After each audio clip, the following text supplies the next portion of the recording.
Welcome to The Explainer. It's absolutely staggering when you think about it. How does a centuries-old, seemingly unshakable absolute monarchy just collapse?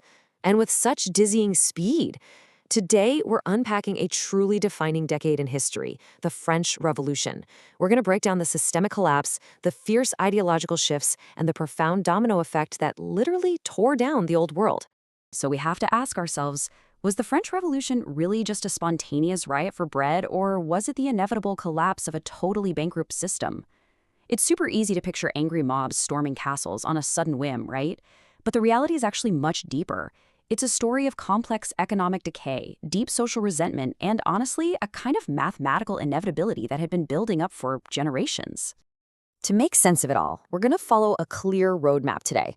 We'll start with a multifaceted real causes, move into the 1789 flashpoint, cover the radical shifts in violence, look at the historiography and social rights, and wrap up with the rise of Napoleon Bonaparte.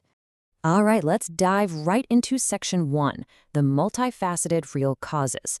This was a true powder keg of systemic pressures. Okay, picture this. By 1789, a completely unsustainable 60% of France's fiscal revenues was going strictly to paying off the national debt. 60%! France had been deeply involved in incredibly costly overseas conflicts, most famously funding the American Revolution. And after decades of trying to finance these wars using this highly inefficient, just completely archaic tax system, they had essentially drained the royal treasury. I mean, the country was pushed to the absolute brink of national bankruptcy. And here's the kicker. The burden of paying off this massive, ballooning debt fell entirely on the backs of the lower class. The old regime taxation system was, well, it was notoriously rigged. You had the tithe, which was the land tax, the gabelle, a highly unpopular salt tax, the tithe, which went directly to the church, and the capitation, basically a head tax. Meanwhile, the first estate, the clergy, and the second estate, the nobility, they enjoyed complete tax exemptions. Plus, they kept all their ancient feudal privileges.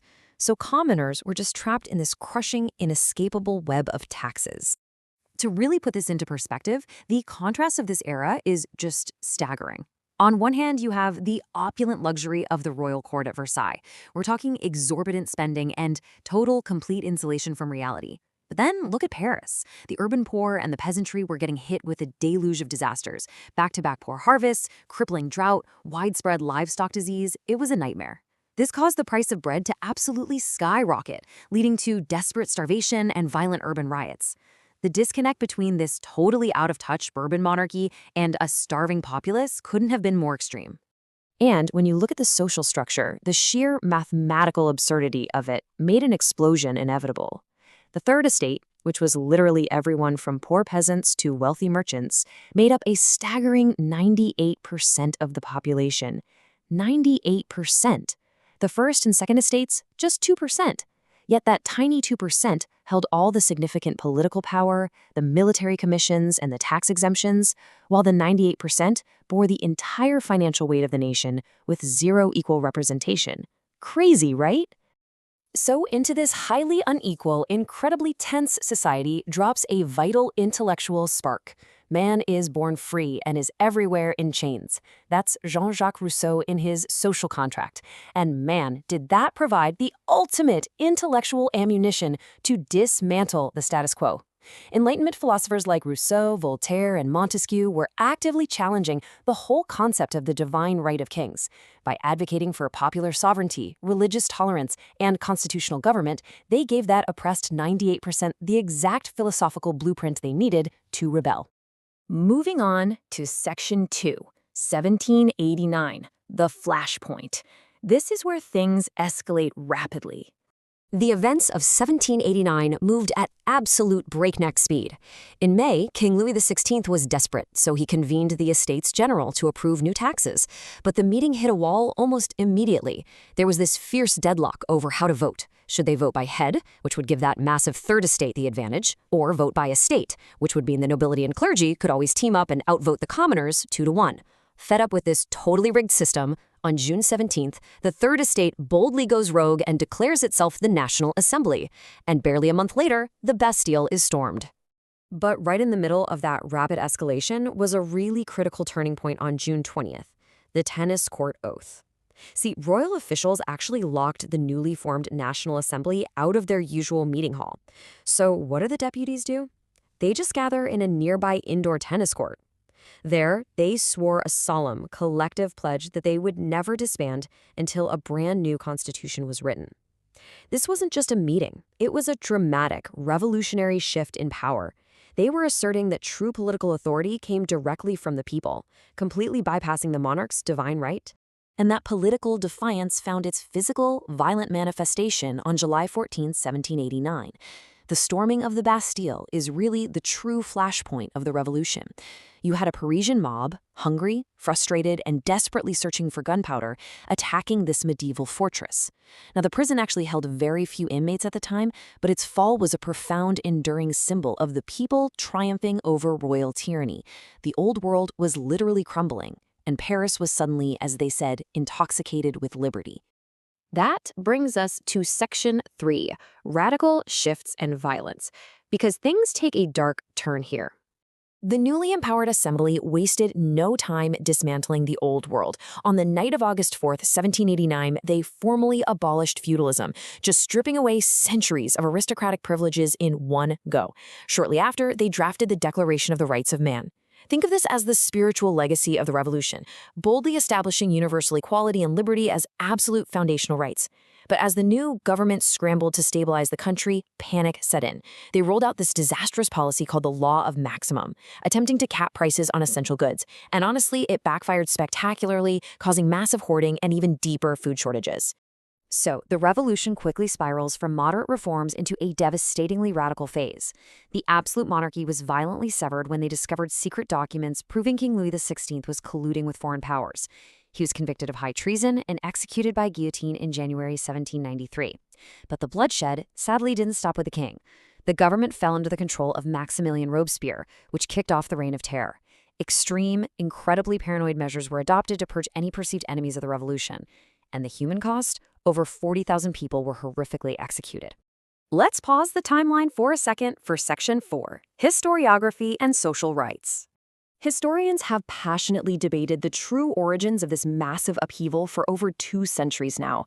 The classic Marxist theory views the revolution strictly as a class struggle, the rising bourgeoisie finally overthrowing a stagnant aristocracy. But modern revisionists point out that the lines were actually way blurrier, noting that nobles and the middle class often shared the same economic interests. And then other historians interpret the whole conflict through the lens of a deep divide between rural and urban societies, highlighting how the urgent demands of starving Parisian crowds often totally conflicted with the needs of traditional provincial peasants. As the nation transitioned from a constitutional monarchy between 1789 and 1792 over to the radical First Republic, the very definition of rights was fiercely debated. The 1791 Constitution drew this highly controversial distinction between active citizens and passive citizens. Basically, by granting voting rights only to property-owning, tax-paying men, the new government was trying to tie political power directly to economic contribution. Unsurprisingly, this alienated the more radical factions like the Jacobins, who felt the spiritual legacy of the revolution, that promise of true universal equality, had been immediately betrayed. And we have to talk about how this debate over citizenship completely overlooked the active mobilization of women, who were absolutely instrumental to the revolution's success. I mean, back in 1789, it was thousands of determined women leading the March on Versailles, famously forcing the king to pack up and return to Paris to deal with the severe bread shortages. Intellectuals took up the cause too. Olympe de Gouges penned the brilliant Declaration of the Rights of Woman. She famously argued that if women had the right to mount the executioner's scaffold, they should definitely have the right to mount the speaker's rostrum. Tragically, though, despite their vital contributions, the radical Jacobins eventually cracked down. They officially banned women's political clubs in 1793, forcing them right back into passive domestic roles.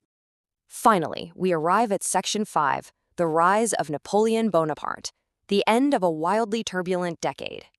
The final dominoes of this era fell as the nation desperately sought some kind of stability. After the Reign of Terror finally subsided, a more moderate government called the Directory took power in 1795. But they faced ongoing political instability, economic crises, and dragging foreign wars. The French public was just completely exhausted. And this desperation for order created a massive power vacuum. So in November 1799, a highly successful military general named Napoleon Bonaparte seized the moment.